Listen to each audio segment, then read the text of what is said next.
Lynn Cullen live in 1 minute.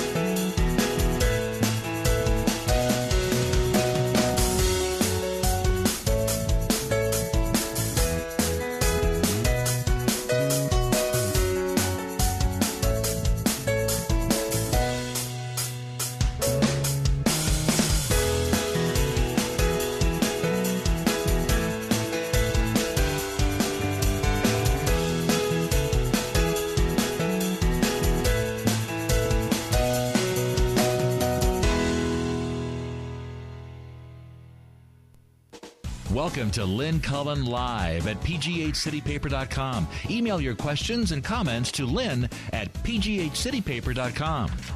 Hello there. Welcome to a frigid Wednesday. A little bit of snow on the ground. Enough already. It is the 26th of March, and it is a Wednesday, and it is a Wednesday in which we are going to be joined by Jared Day, historian and currently with the Forum for Economic Development. And just so you know some of the things we're going to be talking about, definitely want to get into the situation in the Ukraine and also the oral arguments yesterday in front of the Supreme Court regarding Hobby Lobby, and also some other, newsworthy items, I guess. But those two are the biggies that we're going to be concentrating on with Jared. And hi, Jared. Hello. How you doing? I am hanging in there quite well, thank you, Lynn. That's good. I'm sorry you cannot be here in the flesh, but this is better than nothing.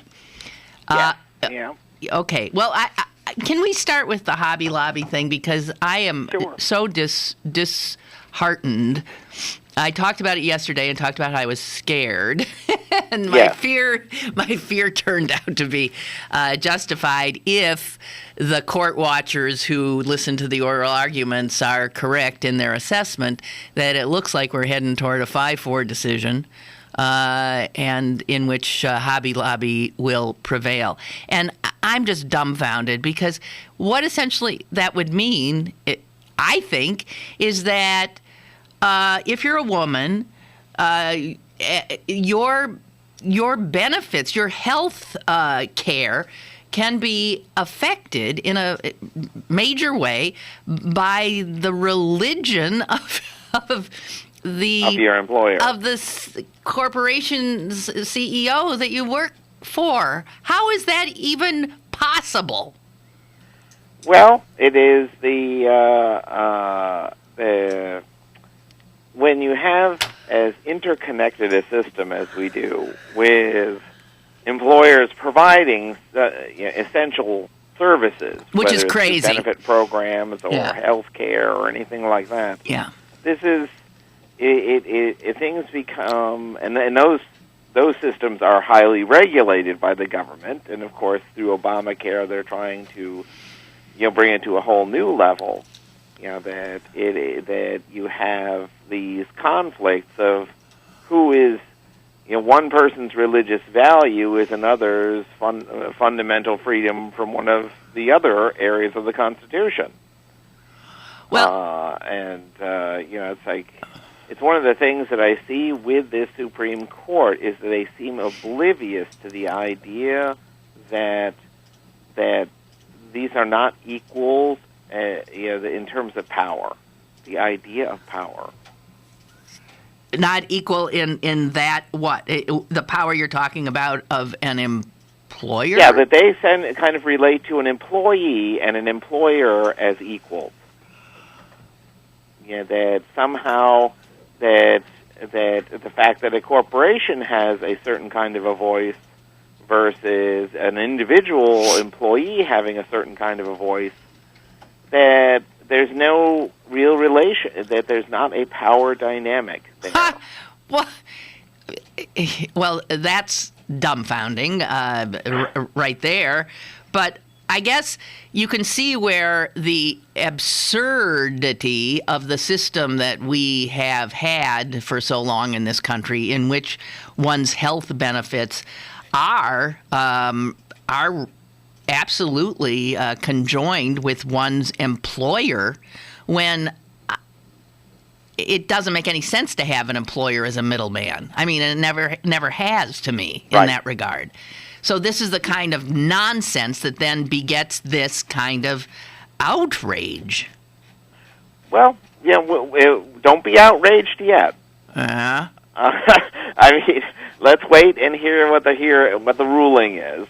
But I would say that if it does go 5-4 for Hobby Lobby, it's one of those. It's a Scalia kind of decision, one in which there's going to be so many unintended consequences that are going to spin off of this. In terms of, okay, if as the employer you can set the terms of all kinds of different benefit packages based on your religious views. Well, imagine that. Imagine that. And imagine your employer is, well, I don't understand then why, if my employer is a Jehovah's Witness or a Seventh-day Adventist or whatever those ones, then they could have health care packages which don't allow me to see a doctor or have vaccines or a blood transfusion. What would be the difference there between what's Hobby Lobby's then? Or tithing. Or I'm thinking, my God, if you worked for a very Orthodox Jew, my gosh, I mean, the things that could all of a sudden be off limits to you, especially if you were a woman. My gosh, are these? I thought these were learned jurists on this court. What in the name of God are they thinking? Well, one of the better columns I've read on this, and there hasn't been a lot of good column writing yet on this, but one of the better columns I've read has talked about the degree to which the justices, and this includes the liberals and the conservatives on the court, are way more political than they have been in the past. Well, because they come out of a system now which has been so politicized. No? Right. Yes. And it doesn't, it's going to be like that for a while.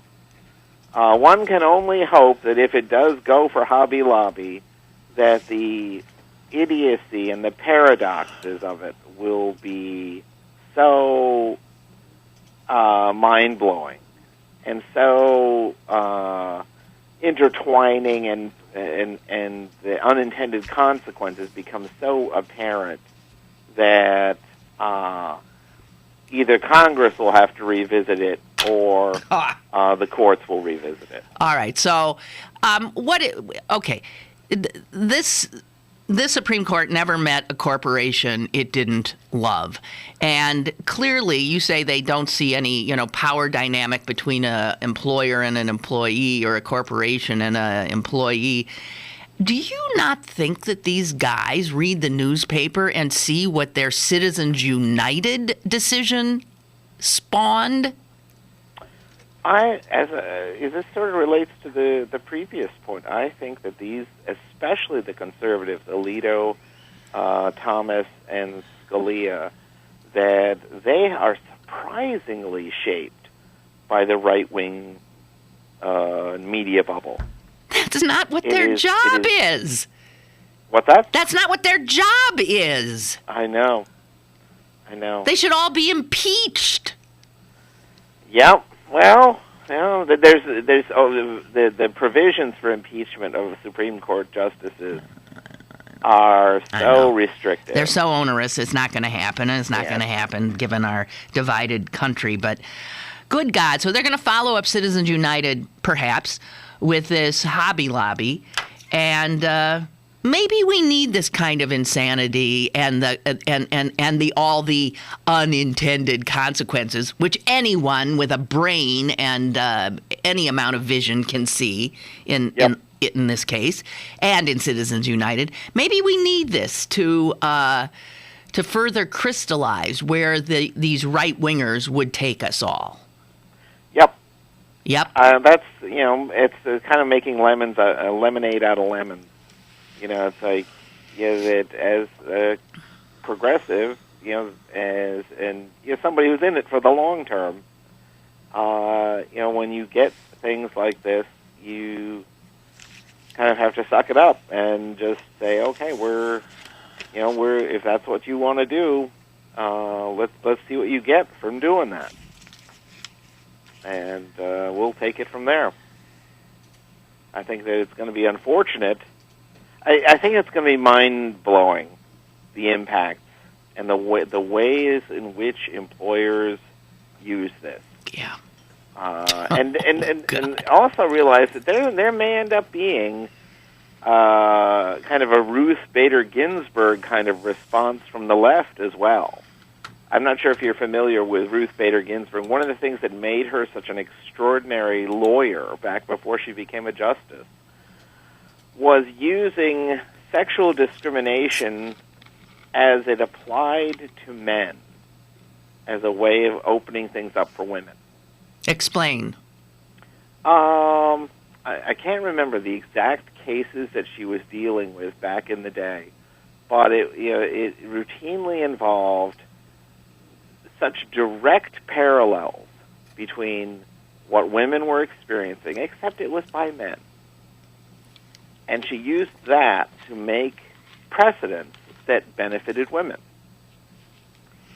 And what I see in this possibility is that there'll be people, CEOs who are liberal or progressive, who choose to take their own path with a Hobby Lobby kind of decision, where they impose their own views on their employees.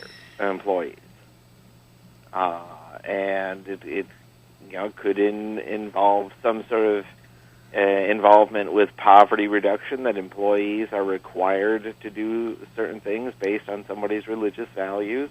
There's certainly more than enough progressive religious people out there that could do all kinds of things with this.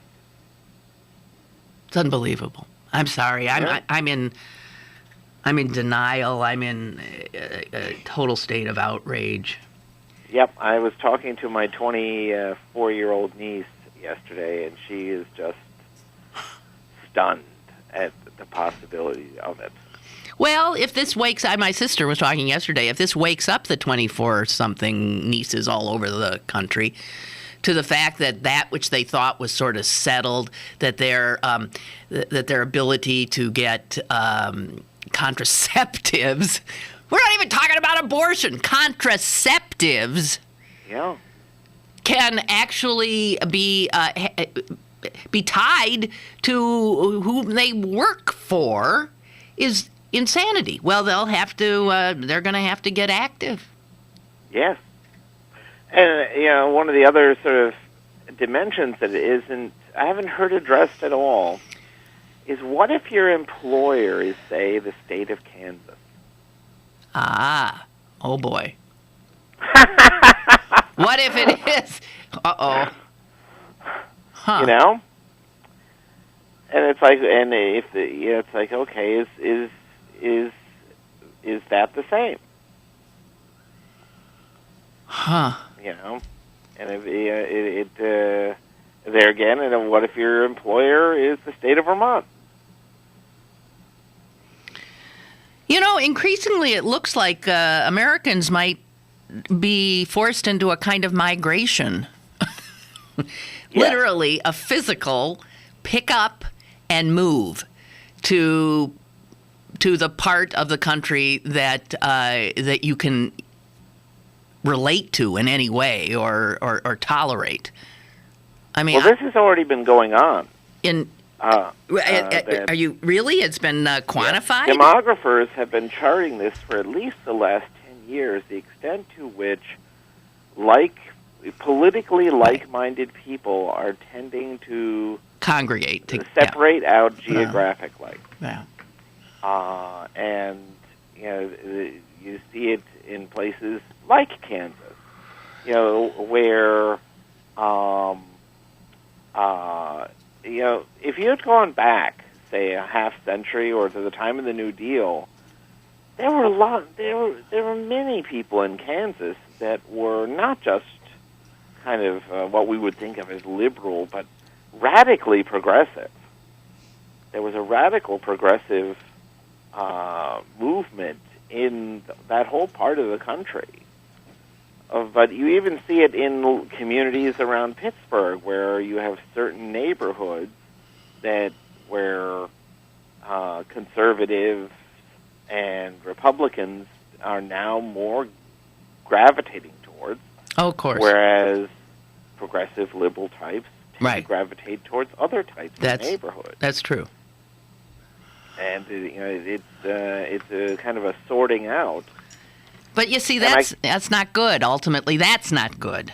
No, and yeah, but it also connects in with the internet and how it is that you can live in a world where your views are virtually all that you encounter.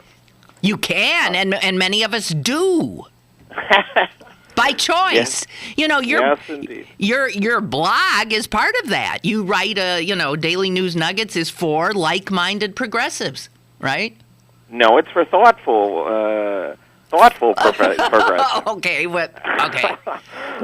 Sorry, that's the tagline. Got the adjective wrong. You are correct. Yeah. Hey, speaking of that, those of you who are not regularly on the receiving end of Daylee News Nuggets should know that Jared has completed an overhaul, and it's a lot more interactive now, right?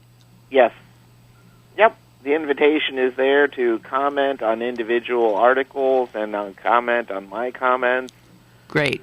And I urge people to do that because I think that there's a community of people that have been there for a long time. And we haven't been talking. But the way that the blog was structured, it just didn't work. Yeah. And I didn't have time to deal with it, actually. Right. It takes a lot of time. If you're going to comment and you're going to urge people to comment, then you got to... It's incumbent to be there to comment back. So it's a lot of... You took on another total job, which... Of course, there is no remuneration. No, not at this time anyway. And, it's like, for me, as I think I had shared with you when the first session that we got together, to me it's an expression as a historian of me tracking what I believe to be an extremely historic time. Yes. I started the blog in 2008, and, that was my idea of it, that it would be a log. Of this amazing time. This amazing time. Yeah. Yeah.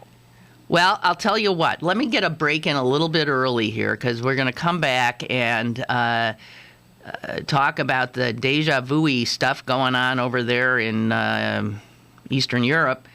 Yeah. With Russia looking like the old Soviet Union, and it's fascinating to be watching this. To me, yes, but, it is. Yeah. I'll have to say it. I've never. Yeah. This has been one of the most fascinating things I've seen in years. It really is, and I can't wait to talk to you about it. But this Putin character is something else. He is indeed. Okay, so we'll be talking about Vlad and other such stuff in just a moment. Cool. More is on the way with Lynn Cullen Live. Download the brand new CP Haps app and find out what's going on in Pittsburgh.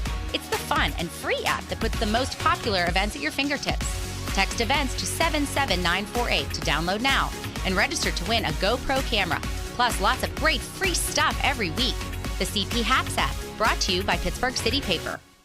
Hi, I'm LeVar Burton, and I'm proud to be a book person. How do I choose a book? Sometimes it's the cover, sometimes it's the title. I guess I'm pretty visual. If a book's really impressing me and the writing is really good, I will peek and see what the last paragraph is. Because the endings of books should rock you. I am a book person, and if you're a book person too, read to a child and spark a lifetime of ambition. Join me at bookpeopleunite.org because reading is fundamental. A public service announcement brought to you by Reading is Fundamental, Library of Congress, and the Ad Council.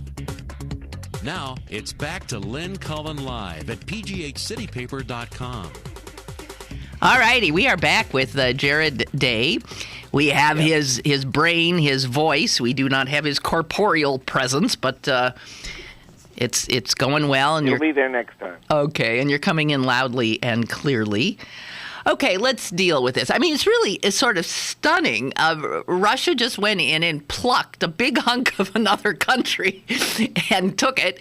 And everyone in the world admits there's nothing anyone can do about it. It's just a done deal. Fascinating. Yes, I now it's one of those things that I'd been tracking on my blog in a different way for several years now. Is the kind of emergence or the re-emergence of fascism in Eastern Europe. Oh God, yes. And I thank you for I thank you for cataloging this trend because it is worrisome and it is spreading. Yes, and it's interesting though that I didn't anticipate that Russia would be kind of the one who would really come out on center stage as a demonstration of it. Okay. We've seen it around the edges for the last 3 or 4 years with Hungary and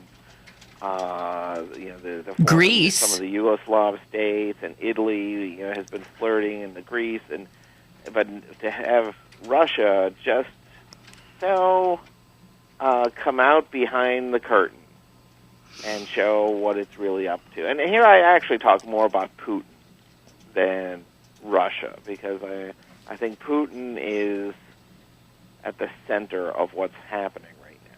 Well, he's in charge. He's totally in charge, and Putin is Russia right now. Yes. And it's just remarkable the extent to which he's kept under wraps for as long as he has what he's really been up to. His designs. We didn't, George W. looked in his eyes and could see into his soul and saw a wonderful guy. Yes. Doesn't that look like the dumbest thing to have said back then? Well, it was then, but I wonder what he's thinking now. But the thing is, okay, so fascism.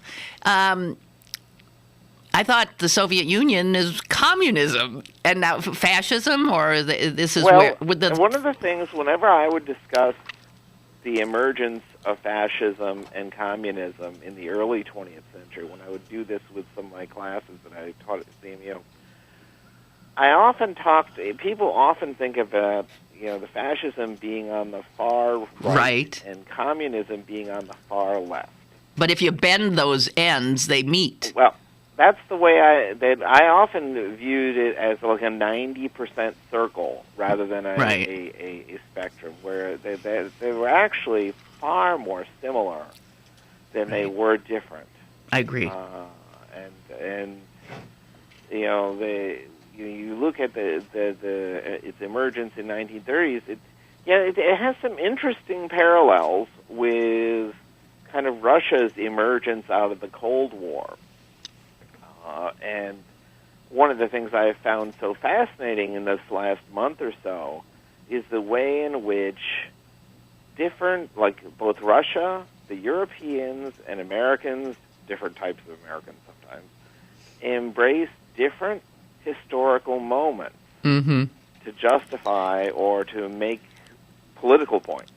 Are you heading toward the fact that the conservatives and the right wing seem to be having a bit of a bromance with Mr. Fascistic Putin? Well, yes, there is that he, in so many ways, embraces the kind of foreign policy that they like. Yep. Which is to say unilateral and one in which you key on the most kind of, not even basic, but base types of understanding of your interests. And, embracing, war as one of your early cards to play rather than your last card to play. Right. But you also look at with, you look at Putin, and it's clearly his frame of reference is so purely Russian, in that he has this love affair with Peter the Great and Catherine the Great. He's a nationalist. He's an uber nationalist, but unrepentant. Didn't learn a thing, from the last 30 years. This is somebody who stepped straight out of some Cold War 1950s novel. That he has, I don't think, learned anything. Jared, do you really think that all of the the fine minds arrayed right now at The Hague, and even 10 years before the fine minds that might have been at The Hague, you think they all got him wrong? I think it varies all over the lot. I think that, but the question, I think the more important dimension to it is what were the options, and it's like, until you actually have a real, David Ignatius has a great column yesterday. I think it's still available online today, where he talks about that we're in a moment of a paradigm shift. And this is a paradigm shift that most people in the West, and I'd say a lot of people around the world, really don't want. We don't want things to go this way. And if you haven't gotten to that place yet, if Putin or Medvedev or other Russian officials back, like in the day of Boris Yeltsin and so on, if there's still a real possibility that you can have something go another way, that you should embrace that. I can't really find fault with the fact that, Obama, he has been very cool to Putin, and he tried to bolster and embrace Medvedev when Medvedev was the prime minister. And it's like you do the best you can to try, but did they get him wrong? I think the Europeans especially got him wrong. Because it was wishful thinking on their part. Yes, and the Europeans have been kind of living in a fantasy land. I would actually say since the 50s, where they can outsource their military policy and their foreign policy to others. To us. And pretend, and you even hear this argument regularly in the European media, as somehow that we're in some sort of post-military world, or we're in some world where that somehow diplomacy is the currency of power. Well, tell that to the U.S. taxpayer. Yeah, I know. Well, and then you look at things like healthcare. The United States has done, in my view, kind of did without health care. And infrastructure and a lot of stuff, because we've been arming ourselves to the teeth because no other country will. That's right. Now, there's an important one to include in that equation, though, and that is Russia itself. Yeah. Is that for all of the bluster that you hear about Russia right now and how it is that they've taken Crimea and all this kind of stuff, that their military is a fraction of what it used to be. Right. And their economy is on the ropes. And they are 1 inch away from becoming a failed state. And that is why nationalism and this macho, bravado that's going on is so wonderful to the Russian people, who, by the way, right now are so in love with Putin they can't see straight. Sure. Well, he controls the media for the most part. Yeah. And that makes it, the dissenters, with almost every week, there's some new level of takedown in terms of those few remaining dissenting voices that they're getting quashed. So, I mean, look, when he did what he did, and people started saying, good heavens, this is exactly what Hitler did with the Sudetenland. Exactly. How is this any different? I don't think it is any different. And do these Europeans, what are they thinking? And on the other hand, where is this going to head? Well, why wouldn't he there are two things.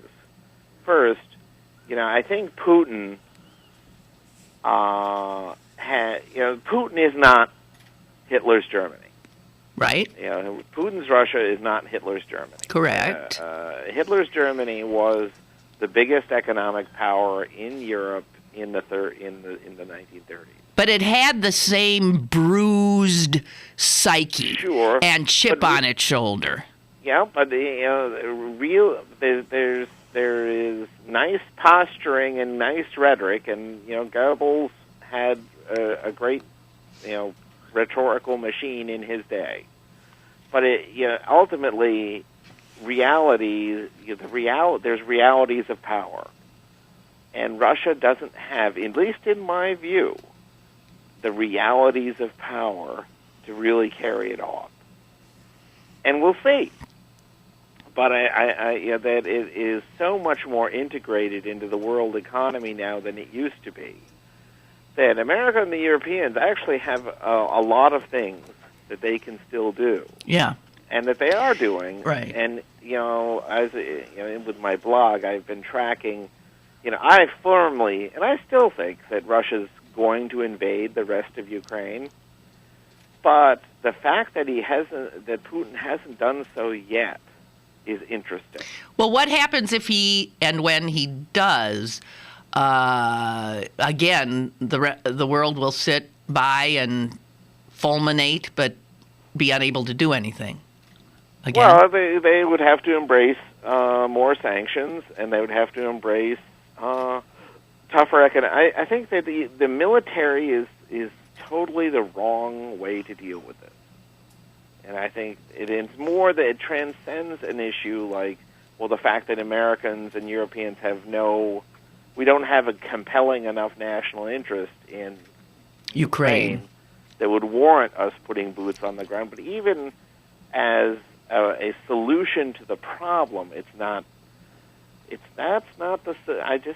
don't believe that's the solution to the problem, to put boots on the ground anywhere near Ukraine. I think that I think they have to give a rigorous working out of all the other options, and they have a lot of options. Well, what do you? As Russia is locked in. Right. Now, there's another piece to the rhetoric, though, that is important to keep in mind. I think Putin has underestimated European response to what he's done, and this remains to be seen. But that that there's different histories that people live inside of, and so it's like for Putin, it is this grand Russian past with the Crimea. For Europe, the 1930s and things like Munich and the Anschluss of Austria and those things, those historical warnings are right up there. Like we talked about a while ago with Germany and inflation, hyperinflation. Mm-hmm. That this is almost this is like another version of that. That there are few historical moments that have as bad a taste that it has left in Europeans' mouths than the late 1930s. And I'm actually anticipating, and I actually see signs of it. No accident that Angela Merkel is, in many ways, leading things in Europe around this. Well, this has rung some bells that Putin didn't anticipate, I think. Well, they damn well better have rung some bells. But I don't see the response to the generalized sort of rise of fascism throughout Europe. If there's been much response to that in all the countries that are feeling it, and it's pretty much all the countries. Yeah. And my antenna have been up for some time, and mainstream media don't deal with this issue at all. The only reason I'm aware of it is I'm a Jew and I read Jewish publications, which of course are on it. Mm-hmm. But it's huge. Yeah. Yep. And it's no accident that the last World War I veterans and the last cohort of World War II veterans are passing from the scene. And our capacity for remembering our history is just awful. And well, it's not visceral. It's one thing if you have, an uncle or an aunt or a great uncle or something like that who fought in the trenches of World War I and has a visceral relationship with the lessons learned from that conflict. It's another thing if all you've done is read about it in a textbook. And that's the moment that we're at right now. Oh, dear is God. That we have two generations of people, one that's disappearing completely and the other one that is passing. Almost, right. So what do Putin in his head when he's, daydreaming, his end game is what? To reestablish Greater Russia? To take all those countries back that the Soviet Union lost when it dissolved? I think in the short term, Russia, both under the Soviets and under the Tsars, that they liked to maintain a series of buffer states between Russia proper and Europe. And you can trace this back to Catherine the Great's seizure of Poland, Peter the Great's conflicts with Turkey. There's all these precedents. It's like a long-standing tenet of Russian foreign policy to have these buffer states. Well, and wait a minute, who can blame them? I mean, who can blame them? Sure. Let's get, from. I mean, they've been besieged often, from Napoleon to to Hitler, and look at what the Germans did to Russia. I mean, my God, Russia took the brunt. Absolutely, and so you can actually look and say, okay, that the Russians, that they have legitimate concerns, right? And the way that they've always dealt with those concerns is to maintain this buffer zone. And this sort of brings into focus one of the things I raised on my blog yesterday. There was this really provocative argument that Robert Kagan, somebody I usually disagree with, or at least I often don't like what he has to say, even though he's very persuasive, in Slate about the good things about imperialism. Did you? No, I didn't. I didn't read it. Yeah, it was like I couldn't imagine. Okay. Yeah, that there is for a country like Russia, it allows for them to control other ethnicities and other groups, whether it's the Poles or the Ukrainians or the Belarusians or whoever, and do so from when you look at the history of it, it makes perfect sense that they would do this, and it puts like half the foreign policy establishment in the place of saying, yeah, they're justified in doing that given their history. Right. And then there's other people who say, well, but what about the Ukrainians? What about the Poles? It's like, don't they have a say? And of course, as Democrats and democracy lovers, our first response is, well, yeah, they should have a say. But then, if you're Russian, you have this history, right? It's like, I would say that the failings of European and American foreign policy since the end of the Cold War has been failing to come up with any meaningful response to that question. Jared, we have a caller. Go ahead, please. Hey, I'll make it quick. Did you hear the interview on NPR, either of you, yesterday with pardon me, but I'm going to forget her name. She was a Russian specialist, specialized in Russian history and Russian. Anyway, she said the most disturbing fact to her, and it was a really great interview, I'd advise anybody to stream it if they could, was that Putin has gone from speaking, there are two phrases or two words in the Russian language to describe Russians. One is a nationalist and one is a national people and one is an ethnic group. Right. And he's gone from using the nationalist term to the ethnic term. Yes. She said to her that is the most disturbing thing that she's seen, pointing to where his psychology is in this and how he's using the psychology to get his people, get the Russian people to follow him. So, right. That's an excellent point. Good point. Yeah. Yeah. And one of the things it showcases to me is the dangers of, and maybe this is dawning on Putin, one can only hope, that will keep him from invading Ukraine. Because, I have trouble imagining that the Ukrainians are going to go quietly into the night if he does invade. And it would be Yugoslavia on steroids. In that part of the world, if it went this sort of if this ethnic dimension gets overplayed. Oh God, we haven't progressed one whit. Well, certainly that part of the world has not. What is with Europe? What is with it? They purport to be, they pretend to be, we even let them be, like the cradle of Western civilization, and they still act like a bunch of, warring tribes. Well, but you look back historically, Europeans are the ones who actually invented nationalism. Oh, dear God.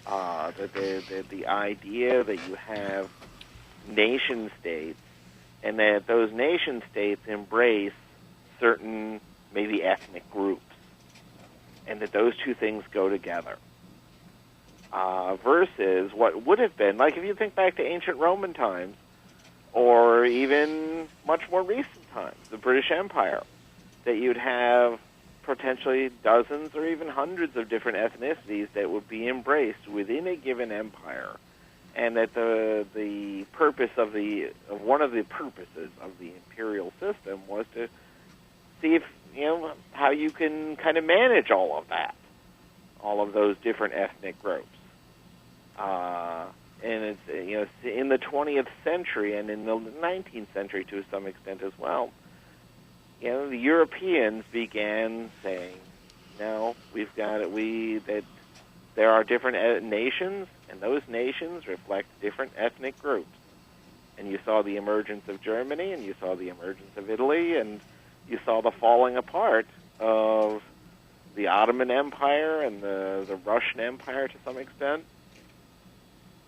It is at the core of European identity, and it's actually, I think, the European Union has, in some respects, been a pushback to try and create something else. Yes, and I credit them for the effort. But as you know from my blog, I'm very critical of the EU. Well, I said I credit them for the effort. I don't know that they're doing very well. But if the EU weren't there, the EU was to try to prevent exactly this kind of, war, wasn't it? Exactly. Okay. And, unfortunately, I think that they got what's the term, put to sleep? I don't know, by their own sedated. rhetoric. They were sedated. Yeah. They were anesthetized by their own whatever wondrousness. And now they find themselves, it's like, especially through these natural gas sanctions and other things, that they are quite vulnerable right now. Well, that's why Margaret has written in, and she said, "I really hate to say this, but Europe needs to start fracking." Well, she'll find a lot of people agreeing with her there, and right. But it's also a different version of the same question the United States has faced. I mean, we now are much more energy independent than we used to be. Right. And it allows us, I mean, I don't know if you've noticed, but we have noticeably distanced ourselves from that whole region of the world where oil comes from. That's true. When we were, it's amazing. And it's an open question for me. Is this a good thing? Yeah. I think well, it's mixed. Is. It's mixed. I mean, obviously, it's a mixed thing. This fracking and this gas. Hey, I got to get a second break in. Okay. I just looked at the clock, and my gosh, woo! We got a final break to take, and we'll be back with more. Let's do a quick subject change, if you don't mind. Sure. With Jared Day. Email your questions and comments to Lynn at pghcitypaper.com or call Lynn at 412-316-3381.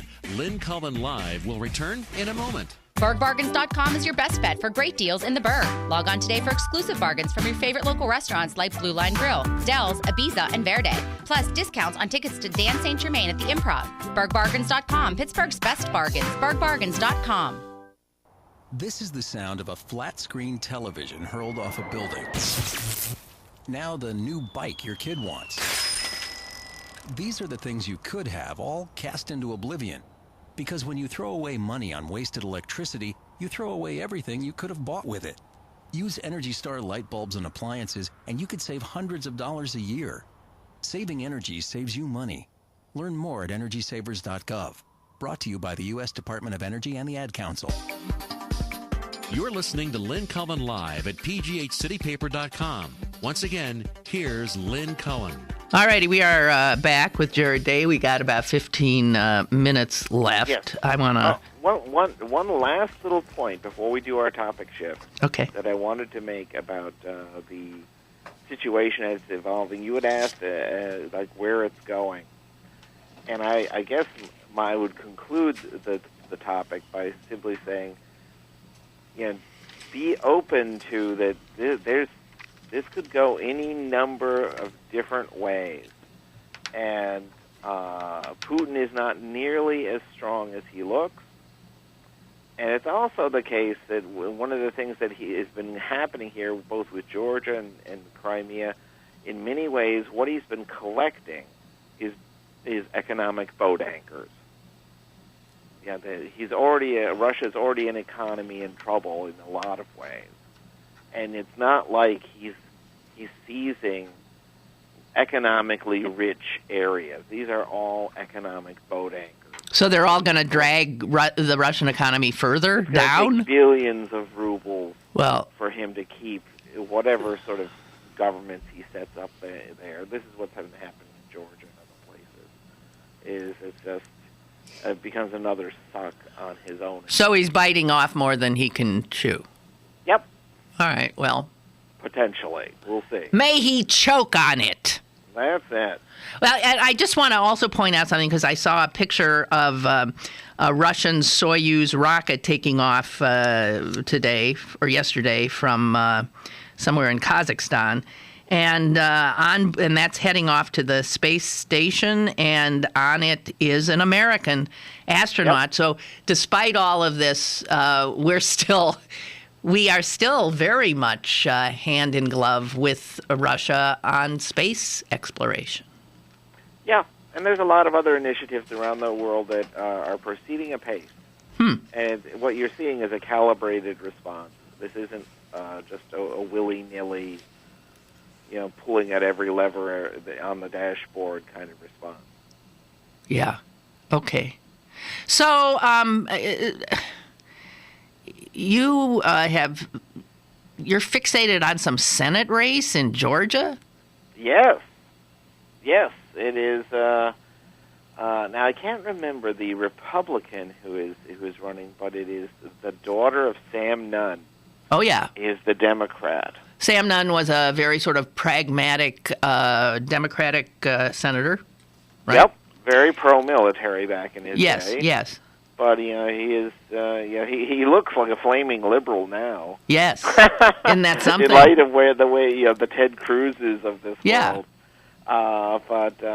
He's his daughter's running, and does she have a chance? Jimmy Carter his grandson is running. I believe it's Jason Carter is running. I think for governor. And yes, he's a member of the state legislature.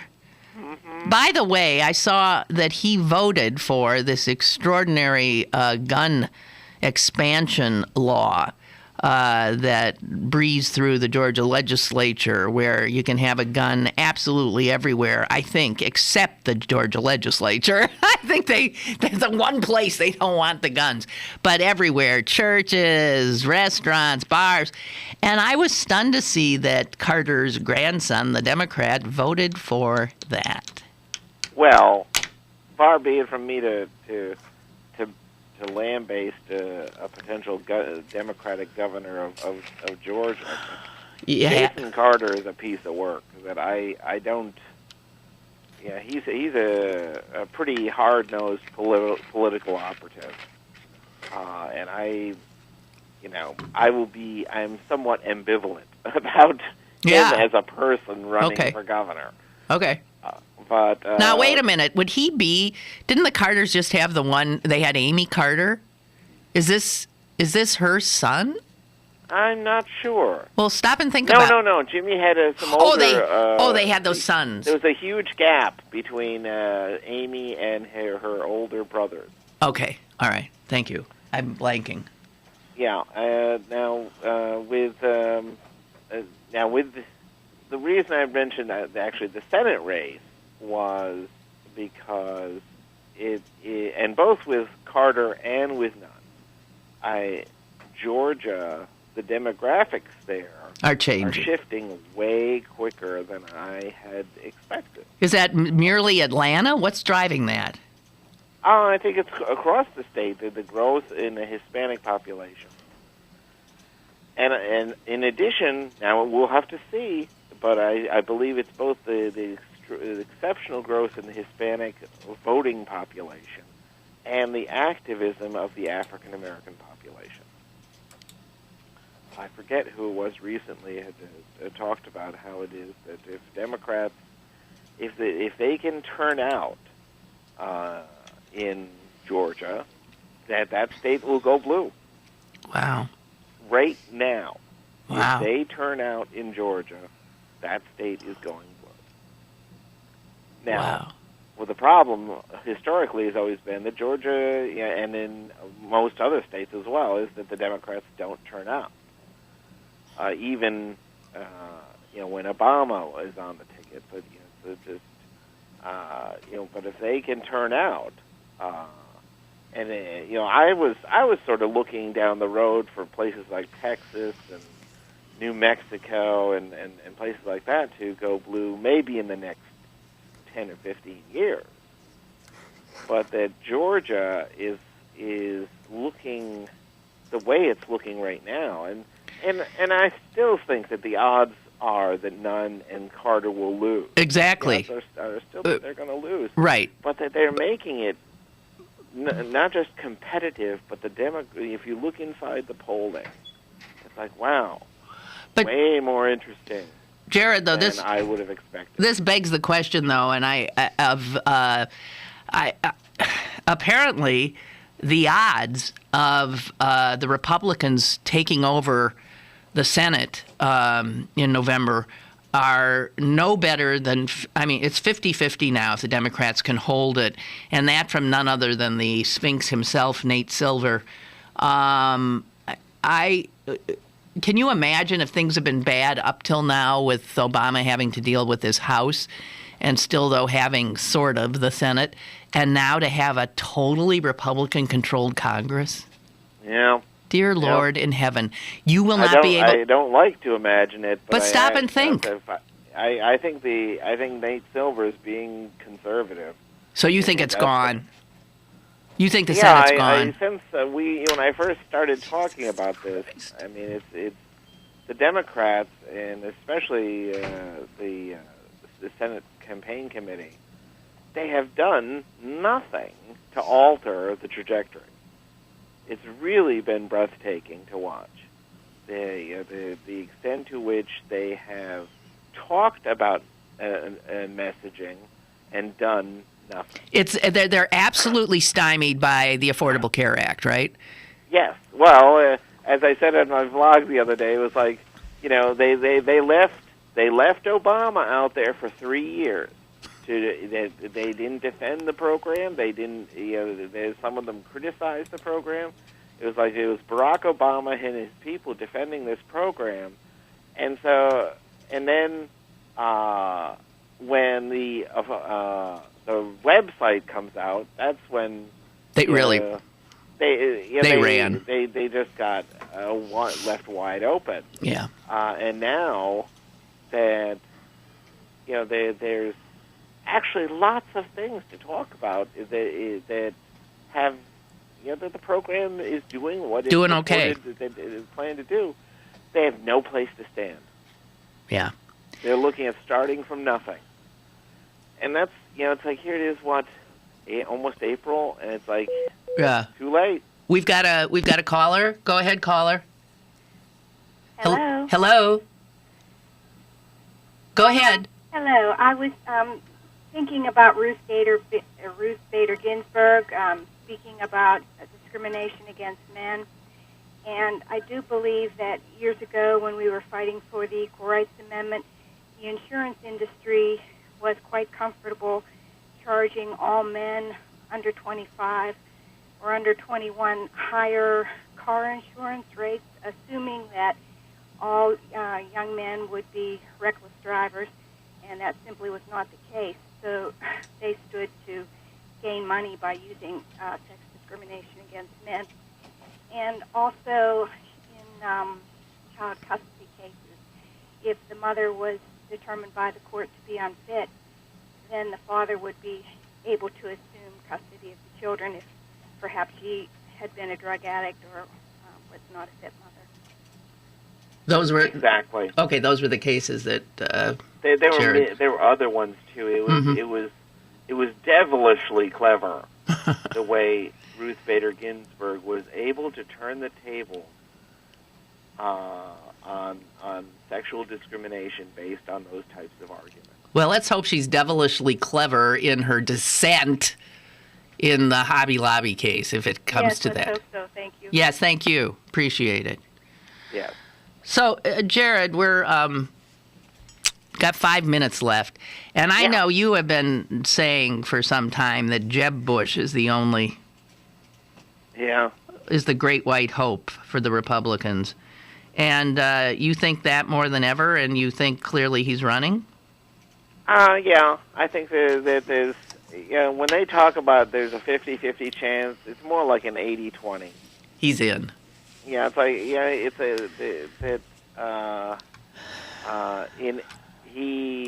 it's almost like a required act that candidates that are like heavyweights that they have to adopt. It's the kind of maybe I'm thinking about it, but of course I am creating this political action committee, and of course I'm in Iowa, or of course I'm meeting with these constituencies.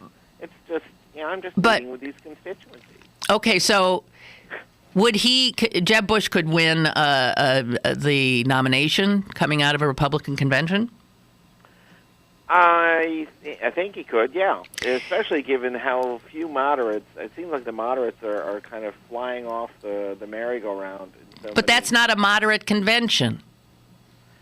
But if he's the only one, that's the key. If he's the only moderate, he can beat all the wings. Because you'll have the libertarians with Paul. You'll have Cruz. Yep. You'll have, I doubt, Christie. You'll have Huckabee, maybe. You know, you're going to have the evangelical vote's going to be split 6 ways from Sunday, and the libertarians are going to go with Rand Paul, and that leaves, this opening, in my view, the biggest group, kind of Wall Street and moderate GOPers. Can you imagine Clinton Bush? I'm serious. Good heavens. And even what you were just talking about, the Georgia Senate race, Nunn and Carter. Is anybody out there who doesn't have some kind of, what is that called? Was that, you'll know this, was it primogenitor? Yeah. What does that mean? Wasn't that the kind of thing where... traditions of was it that you're just handed down? You're just, these things are handed down. I thought this was America, where anybody could grow up to be the president. Huh? I mean, you know, you have Hispanic and African-American leaders entering electoral politics in ways that they never have. I mean, for every Sam Nunn, or excuse me, whatever her name is, Ms. Nunn, Carter, you have a Cory Booker. Yeah. And you have other people like that. You have the mayor of San Antonio. I can't remember his name right now. It's a wonderful Hispanic candidate who's the mayor of San Antonio. I actually would look that if Hillary is nominated for the Democrats, I wouldn't be surprised if she ends up picking him to be her VP. Is he the guy who has an identical twin? I can't recall. I think so, and they're both cute. I keep forgetting his name. I think I know it somewhere in the back of my God knows head. I always get him confused with Ted Cruz, so I don't. How could you get him confused with Ted Cruz? It is an equally common Hispanic name. It starts with a C, too, does it not? It's like Cortez or, whatever. All right. Yeah. Cinco de Mayo. There you go. Nice traditional Spanish name. That's right. Well, Jared... I think we're done. But gee, thank you. Thank you for letting us pick your brain a little bit on these big stories. And we'll look forward to seeing you next month. Okay? Very great. Thank you. Thank you. Bye. Jared Day of Daylee News Nuggets. I really recommend that you get on board. It's free. You just sign up. DAYLEE. It's misspelled. Daylee News Nuggets. And just Google that. You'll get to it and sign up. And every day in your email, you will get this marvelous compilation. You don't have to, of course, read it all. But it'll keep you smarter. It'll keep you more on top of things. And I thank you. Okay, I do thank you. Tom Sokolowski joining me tomorrow. I hope you have a good day. Stay warm. Temperature's going up, finally. Okay, bye.